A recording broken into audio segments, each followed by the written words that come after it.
masarap, bawal. Katulad na lang ng alige, ng alimango, talangka at sugpo. Kaya hinay-hinay lang po, pwedeng tikman, wag lang maramihan.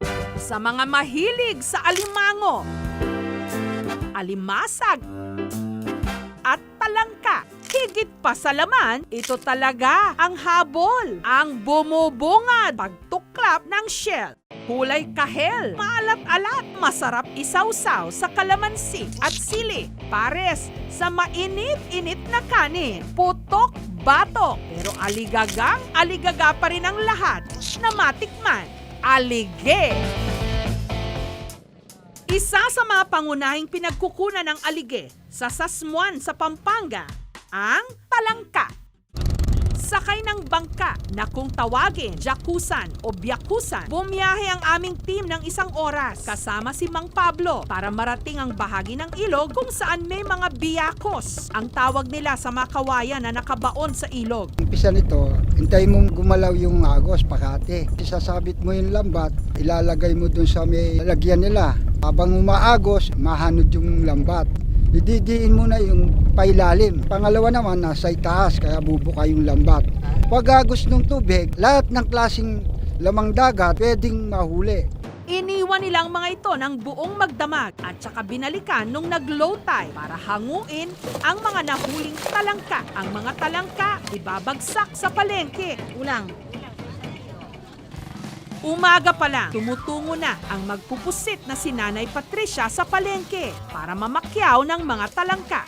Matapos hugasan sa mainit na tubig, ipinapasa niya ito sa mga nagpupusit. Salitang Kapampangan ang ibig sabihin, pagtatanggal ng alige. Pagkatapos na sinaklas namin ng talangka, gumagamit kami ng ganitong upuan para may butas to. Yung pinapulpok namin sa manteryo.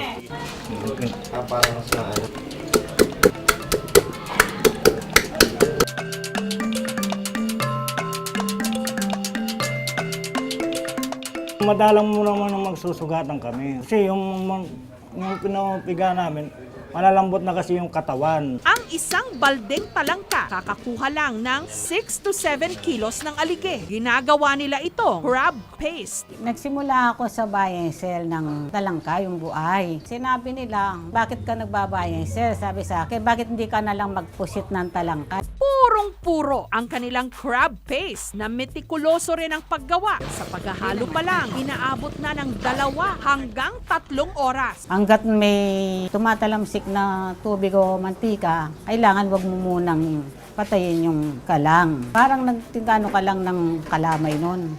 Buong pagmamalaki ni Nanay Patricia. Kahit walang tatak sa bote ang kanilang alige, sikat ito. Mabibili mula 350 hanggang 1,500 pesos. Ang pinakamaliit na bote, katumbas ng 1 kilo ng talangka. Pwedeng papakin pero masarap din daw igisa sa ampalaya.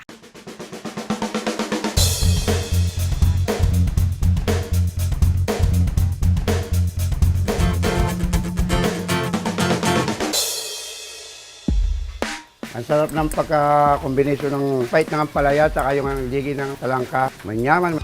Isa pa sa mga ipinagmamalaking luto ng alige ng mga tiga-Sasmuan, binurong alige. Matandang kasanayan sa pagluluto ng talangka ay itong proseso na minana pa sa aming mga kanununuan. Ito yung pagbuburo.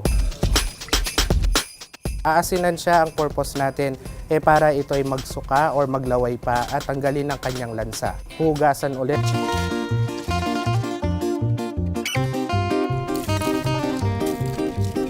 Tatakpan at hayaan ng hanggang overnight. Ito na ang ating burong talangka. Pag nakakain ako ng binurong alige, talagang nakakarami ako ng kanin. Ang paborito nilang luto, binurong alige rice.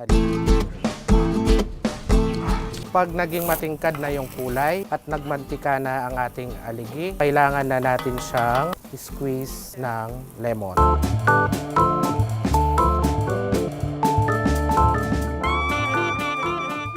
Lumevel up yung pagka-fried rice niya. Samantala, mula Pampanga, dumayo tayo sa bayan ng Ibi Magalona sa Negros Occidental, kung saan ang alige ng alimasag hindi lang daw sarap sa hapagkainan ng hatid sa pamilya ni Heidi, kundi pampabuenas din.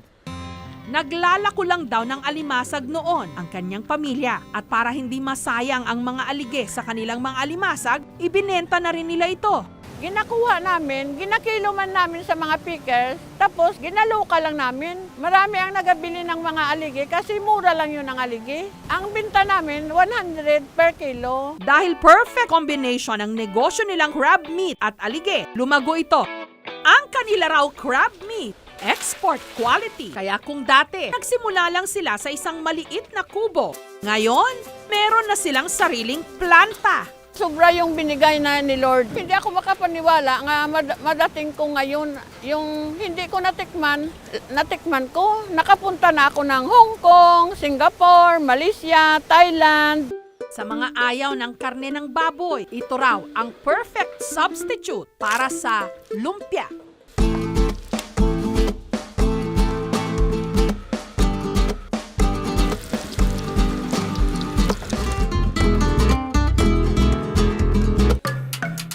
Manamit, laing gisa sa iban nga lumpia, balik-balik kumusta?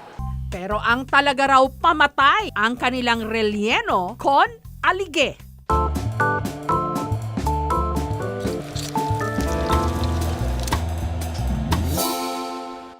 Nandun yung bawang at saka sibuyas at saka yung aligi. Mas masarap at matamis. Ang cafe owner at publisher na si RJ, iniwala sa kasabihang, the way to a woman's heart is through her stomach. Kaya paborito raw niyang ihain para sa kanyang minamahal, prawns in alige sauce. At para ma-fall na raw talaga ang kanyang minamahal, hinahainan din niya ito ng alimango na may alige sauce. Bata pa lang daw, natuto na si RJ na magluto mula sa kanyang lola at ang kanyang nanay na Kapampangan. At dahil homemade ang kanyang special alimango recipe, mas magaan daw ito sa bulsa kesa sa restaurant, syempre. Now, kapag ikaw marunong magluto ng ganito at nasabi mo sa loved one or doon sa kadate mo that you know how to cook this, plus points yun. Kapag naluto na, it's like a love story being created.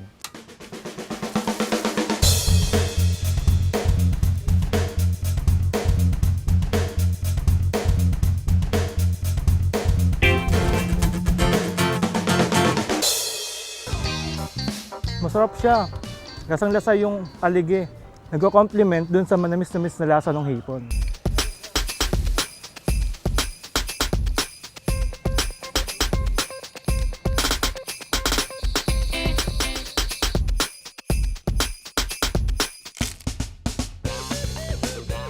Malasa siya tapos medyo nangingibabaw yung anghang niya pero nagmamatch naman dun sa lasa ng aligi. Ang saklap nga lang na kung ano ang masarap, bawal. Lalo pa ang alige na napakataas ng kolesterol. Kaya hinay-hinay lang po. Daanin na lang muna sa takaw tingin. Ang mga seafood kasi may mga beneficial fats.